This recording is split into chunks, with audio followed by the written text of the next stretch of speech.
Bom dia, começando hoje nossa conversa, né? Bom dia, thanks God every day, uma pausa, né? Para começar o dia da melhor forma. Vamos lá no Salmo 125, os primeiros versículos.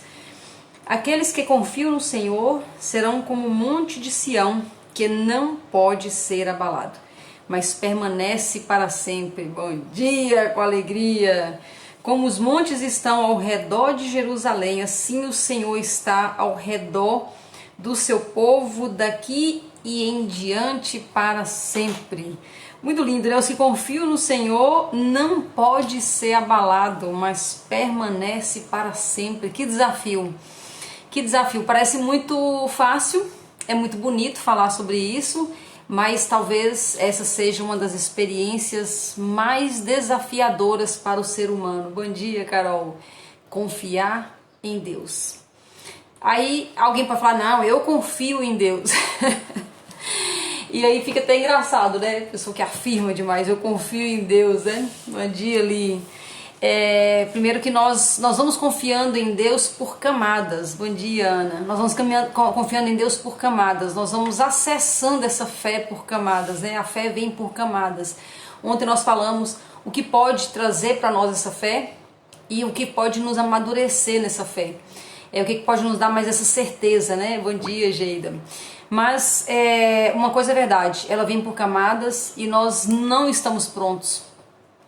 E o teste que nós podemos fazer, se nós estamos prontos ou não, se nós confiamos ou não, se nossa fé é uma fé de criança ou uma fé de adulto, é quando nós, por exemplo, nós estamos passando por um grande teste, né? Um grande desafio, um grande problema, um grande desafio mesmo na nossa vida, né? Então imagina um desafio bem grande, se você estiver passando nesse momento, aí você vai diante de Deus e faz uma oração. Como é que você sai depois dessa oração, né? A forma como você sai dessa oração mostra o seu nível de fé em Deus. Muitas vezes já aconteceu comigo, né? Quando eu era ainda mais criança na fé, né? Eu ainda sou criança na fé, mas eu era mais ainda, né? E aí muitas vezes acontecia de eu estar num momento difícil, assim, um desafio, e eu ia diante de Deus, assim, logo cedo, orava, e saía tão angustiada ou mais angustiada do que quando eu entrei na oração, né? Isso mostra o quê? Mostra que eu não confiava, né? Mostra que eu estava ali com vãs repetições, mostra que eu estava só falando alguma coisa da boca para fora, mas de verdade, o meu nível de confiança com Deus chegava ali próximo a zero, né? Porque eu só estava repetindo palavras, repetindo. Mas então a confiança nos traz, é como se fosse, imagina uma pessoa que você confia muito, assim, total na sua vida, tem todo o poder para resolver alguma coisa que você precisa, e você vai lá e conversa com essa pessoa, e a pessoa fala, não, beleza, vou resolver, e você sai tranquilo, porque você confia naquela pessoa. E nós, muitas vezes, nós vamos diante de Deus, que essa deveria ser, assim, né, a pessoa que a gente mais confia, e nós saímos da nossa oração angustiados ainda, preocupados ou ansiosos, né? Bom dia, Sueli, bom dia, Ivânia. Na verdade, quando nós vivemos na ansiedade e na preocupação, está só mostrando para nós o nosso nível de fé. Ansiedade e preocupação para resolver as questões da vida mostra que nós estamos ainda num nível muito superficial de fé. E muitas vezes nós, principalmente pessoas que frequentam igreja e tudo, né, sempre acham que o que Deus quer de nós é que nós sejamos pessoas que com bons discursos, com boas ações, e que a gente não peque, né? O mais Deus quer de mim, de você, é que a gente não peque, né? A gente tem muito esse engano na cabeça ainda, né? E Deus já falou tantas vezes, né, dos nossos pecados Ele não guarda nem lembrança. Deus não está preocupado com o meu e com o seu pecado. Deus está nesse tempo, dessa dispensação, buscando nos atrair para agradar a Deus. E como é que nós agradamos a Deus? Essa é uma boa pergunta, né? Bom dia, todo mundo tá chegando aí, Salete, Edivânia. Nós temos às vezes a ideia totalmente equivocada. Como é que eu agrado a Deus, né? E eu poderia dizer, né, eu agrado a Deus não cometendo os pecados que eu sempre cometi. Não, a Bíblia fala que sem fé é impossível agradar a Deus. O que agrada a Deus é o nosso nível de fé. Eu, sendo mãe, eu posso ter um pouco dessa ideia, um pouco, né? Um pouco. Mas, por exemplo, se a uma das minhas filhas me pedir, por exemplo, agora, né, como eu comentado com vocês, a minha filha tá pra ter neném a qualquer momento, aí se ela fala assim, mamãe, você pode ficar comigo, você cuida do meu bebê nos primeiros dias, eu vou fazer isso mesmo, vou pra casa dela, ficar uns dias com ela, né, e eu falo, não, beleza filha, com certeza, vou sim, eu vou ficar uns dias com você, né, fiquei com a primeira, vou ficar também com a segunda, né, é um prazer pra nós mães, né, pais, e aí, de repente, no dia seguinte ela volta, mamãe, eu tô muito preocupada, tô muito angustiada, tô muito preocupada, tô preocupada demais da conta, na hora que esse neném nascer, eu não vou saber dar banho, mamãe, tem jeito de você ir lá ficar comigo? Eu falei, mas não falei ontem que eu ia ficar? Por que você está perguntando de novo? Imagina, é assim que a gente faz com Deus. Imagina no dia seguinte ela volta, mamãe, tô muito preocupada que o neném vai nascer e quem vai me ajudar, como é que vai fazer? Eu falei, filha, mas eu não te falei 2 vezes que eu vou fazer? Eu vou estar com você. Isso eu sendo mãe na terra. Agora imagina o pai do céu. Então a gente vai lá, a gente conversa, a gente conta, a gente entrega e sai da presença do pai, às vezes mais angustiados do que nós entramos.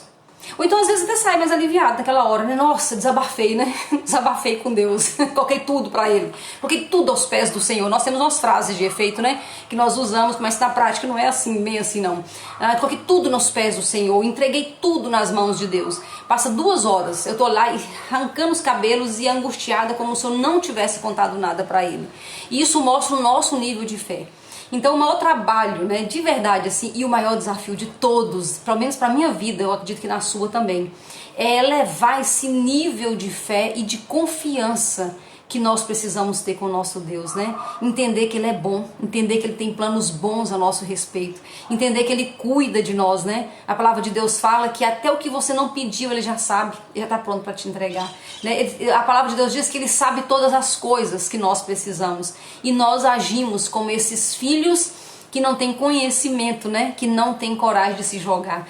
Tem uma história que eu acredito que você já conhece, é uma história bem conhecida, que conta que um alpinista, né, neve e tal, montanha e tal, ele estava descendo uma montanha, é uma história bem conhecida. Ele estava descendo uma montanha e ele acidentou e ele saiu caindo e ele agarrou numa árvore e foi o que salvou a vida dele. Ele agarrou na árvore e falou, puxa vida, né? Não morri dessa, né? E começou a pedir a Deus que resolvesse, né? Que mandasse alguém, que mandasse um resgate, porque ele estava ali sozinho. Isso durante a madrugada, né? E aí ele ouviu uma voz que Deus falou, se joga. E ele fala, não se joga não, Senhor, manda o resgate, é só avisar que eu tô aqui, né? E começou aquela discussão desesperada com Deus. E Deus só falava com ele, se joga. E essa luta foi a noite toda. No dia seguinte o resgate encontrou ele, mas morto já e congelado, porque ele não teve coragem de se jogar e acabou morrendo ali congelado. Só que ele estava a menos de 1 metro do chão. Quando Deus fala comigo e com você, se joga, não é porque Ele é irresponsável, é porque Ele conhece o final da história. E esse é o convite mais forte que Ele tem para mim e para você, se joga, se joga. E isso eu confesso que para mim foi uma das coisas mais difíceis, né? Eu tenho ainda lutado com isso, eu confesso que eu já avancei bastante, já baixei algumas camadas, né?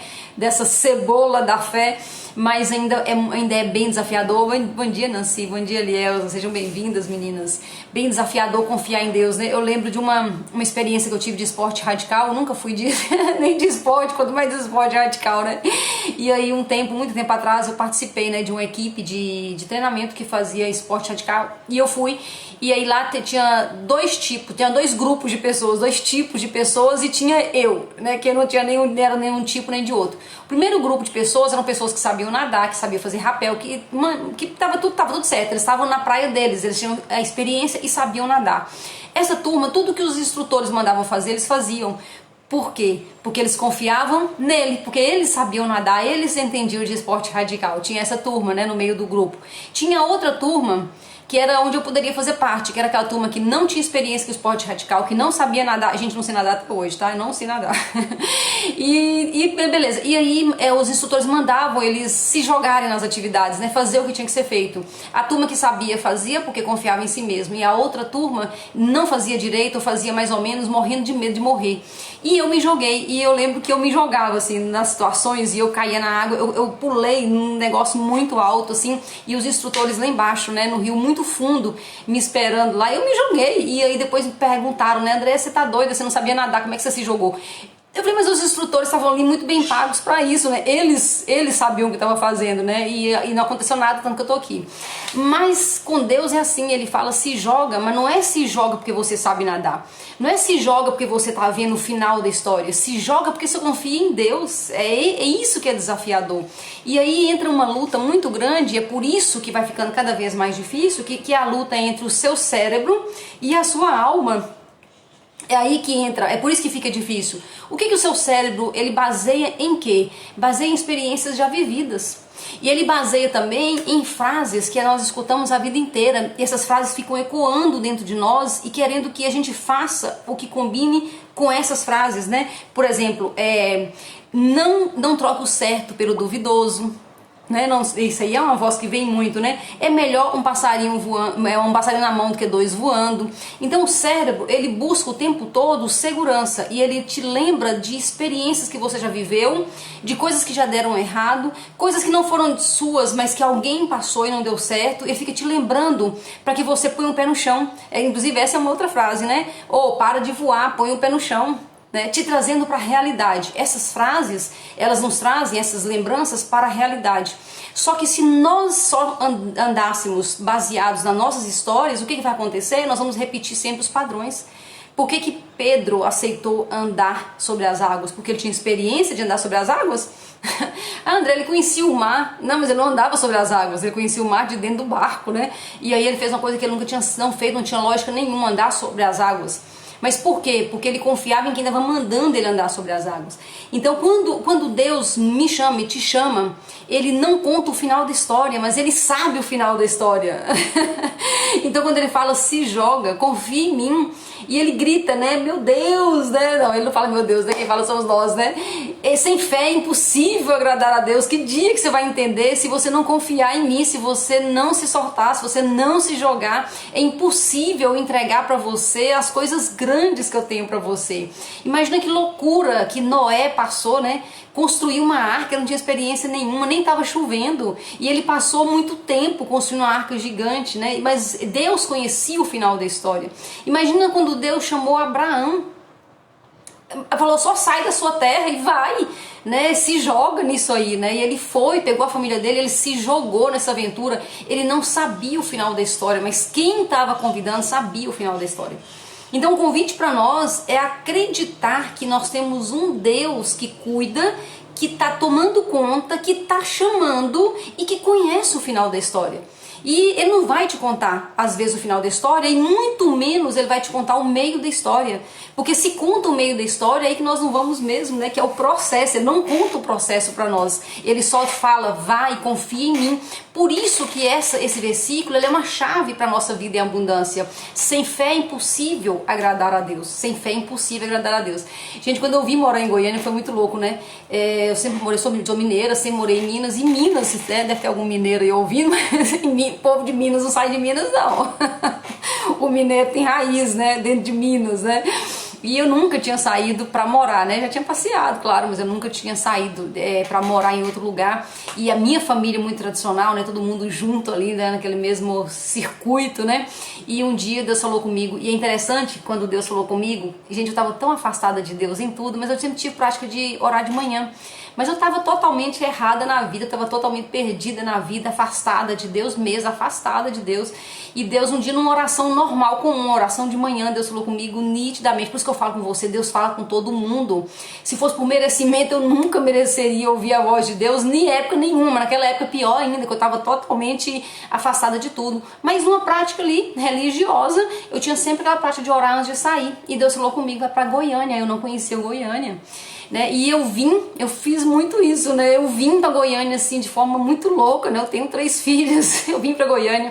Muito interessante que Deus salvou minha casa, né?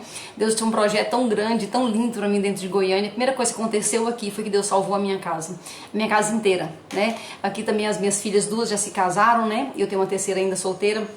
Então Deus tinha um plano lindo para mim, mas eu tinha que ter coragem de deixar Minas, coragem de entrar, né, nesse território totalmente desconhecido para mim, que era Goiás, né, Goiânia, e isso já foram 9 anos, e Deus tem feito coisas aqui na minha vida, que eu olho para trás e não sei nem o que falar. né? Aí como diz o salmista, né? O que eu posso fazer depois de ver Deus fazer tantas coisas na minha vida? Só posso querer mais, né? É isso que eu faço, eu só quero mais. Porque eu sei que Deus, quando Ele chama, quando Ele te convoca, bom dia, Mônica, quando Ele te convoca para alguma coisa assim, Ele sabe o final da história, né? Então nossa luta agora é realmente em aumentar, né, o nosso nível de fé, ter coragem de avançar.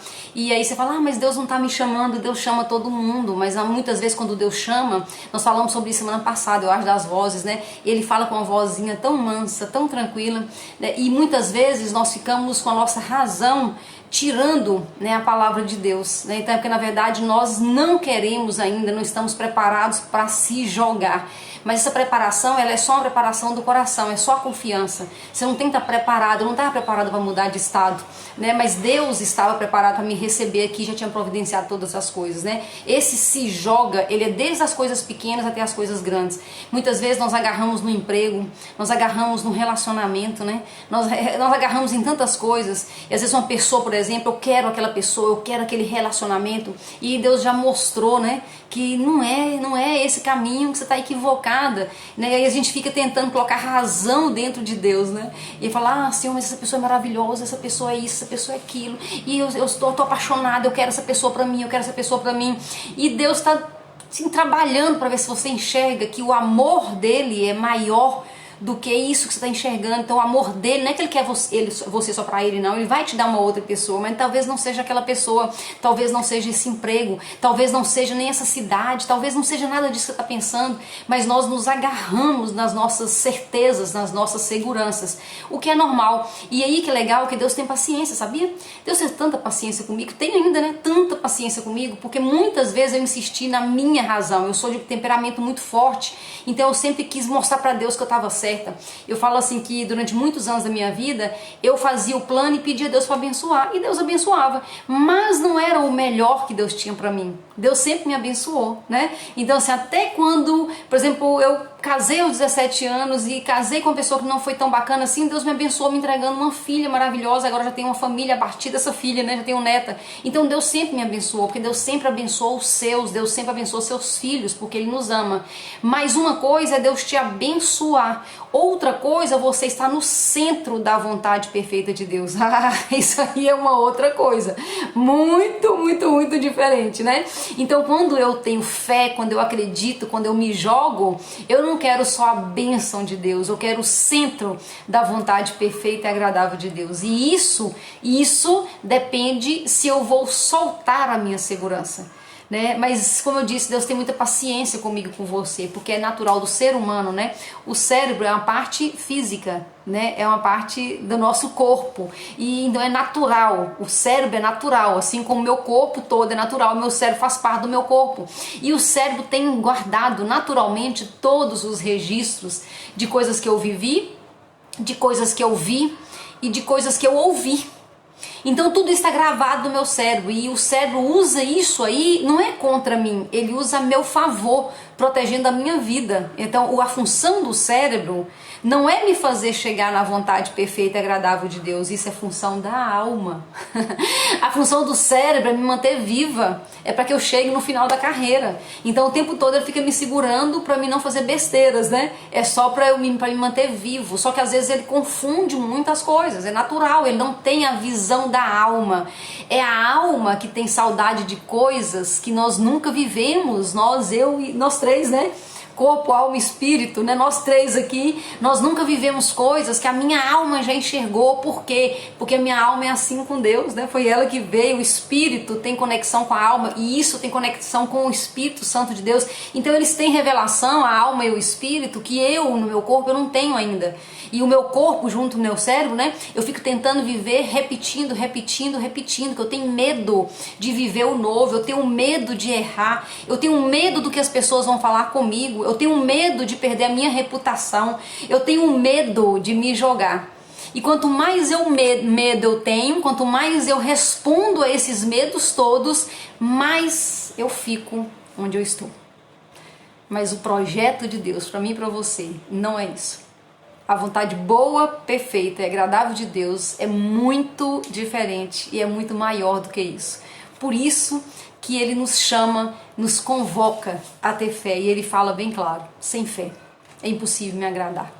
Então vamos lá, né? Vamos avançar um pouco mais, vamos ouvir a Deus e vamos ter coragem. Um passo de cada vez, tirando camada por camada, até chegar à estatura do homem perfeito. E quando chegar nesse ponto, a estatura do homem perfeito, nós já vamos nos desconectar e nós vamos estar lá na glória. Bom dia para você, Deus abençoe a sua vida, feliz quarta e até amanhã, falando de fé, se Deus quiser.